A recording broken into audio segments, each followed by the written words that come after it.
પોરબંદરના ઠોયાણા વિસ્તારના તમને દ્રશ્ય બતાવું છું। ખેડ પંથકમાં આવેલું આખું ગામ સંપર્ક વિહોણું બન્યું છે અને ચારેય બાજુ અતિ ભારે પાણી આવેલું છે।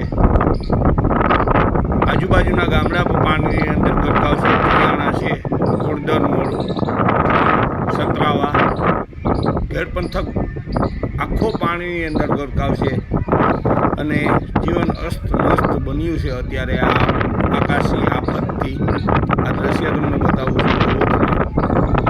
પાણીની અંદર ગરકાવ છે, ખેડૂતોના પાક અને સંપર્ક તૂટ્યો છે આ ગામનો અને અતિ ભારે પાણી આવી રહ્યું છે। આ જુઓ તમે, રસ્તા ઉપર નદીઓ હોય તેવું લાગે છે। આ પાણીના દ્રશ્ય તમને બતાવું છું। જુઓ, ઘરની અંદર પાણી ગરકાવ છે। અત્યારે આ બધાયની આવી હાલત છે અત્યારે ખેડ પંથકની।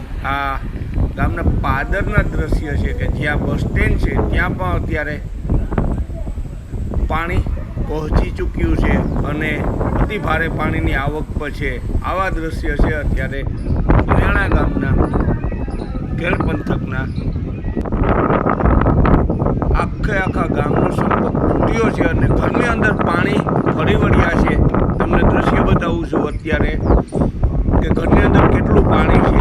આ તમને પાણી વિસ્તાર બતાવું છું। આ એ ગામના પાદરમાં ખેતરો છે માણસના। જુઓ તમે, પાણીની અંદર ગરકાવ છે અત્યારે। આ લોકો આવી હાલત છે આ લોકોની। તો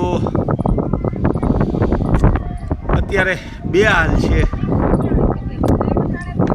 અને ઘણી જીવન જરૂરિયાતો વસ્તુઓ પાણીની અંદર ડૂબેલી છે, જે કે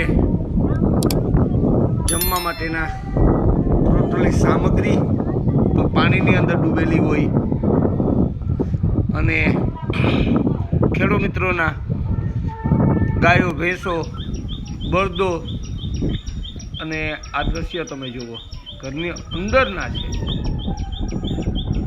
કે જ્યાં માણસનું રેસિડન્ટ છે અને આ રસ્તો કાયમનો આવર જવર માટેનો છે, ત્યાં પણ પાણી ફરી વળ્યા છે।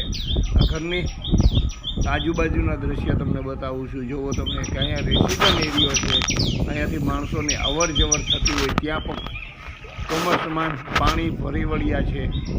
આ હાલત છે અત્યારે ખેડ પંથકના ઠોયાણા ગામની। તો તમે ક્યાંય હજી પણ નીકળતા નહીં, સેફ રહેજો, સલામત રહેજો અને સ્થળાંતર ઊંચી જગ્યાએ કરજો। તો લાઇક, શેર અને સબસ્ક્રાઈબ કરતા રહેજો અને નવા રિપોર્ટ હું તમને પાછા પણ બપોર પછી વિડીયો મૂકી અને દઈશ। આ તારીખ 29ના દ્રશ્ય છે ખેડ પંથકના ઠોયાણાના। તો થેન્ક યુ, આભાર, જય હિન્દ ને સેફ રહેજો।